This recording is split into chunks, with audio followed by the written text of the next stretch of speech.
आता मी नाही बोलणार बरं का, एवढं फक्त सांगतो की देवेंद्र फडणवीसांना संधी आहे, त्यांनी ओबीसीतून मराठ्यांना आरक्षण द्यायचं, सगळा मराठा समाज त्यांची वाट बघतोय आरक्षण देण्याची।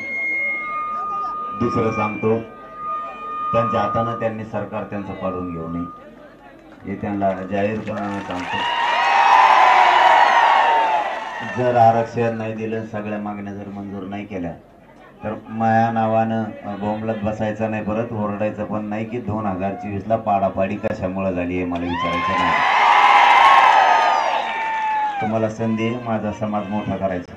आणि तिसरा विषय की मराठा समाजाने स्वतःच्या पोराला धोका देऊ नका। आता राजकीय लोकांसाठी स्वतःच्या पोराला आरक्षण देण्यासाठी सगळ्यांनी एकजीवानं राहा।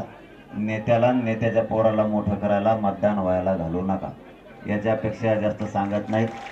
आणि आपण काल लई लोकांचा आग्रह होता, आपल्या खूप लोक कोरडे पडले होते काल, हजारांना रडून रडून लोक होते, आजही तसंच झालं।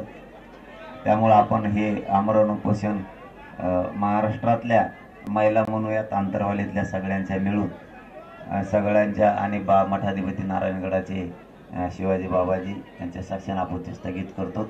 आणि आता बोलतो रोजच आपण, फक्त शांत राहा, शांततेत येत जा, शांततेत जा, आरक्षण मिळू, एक जीवन राहा। धन्यवाद।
एबीपी माझा, उघडा डोळे बघा नीट।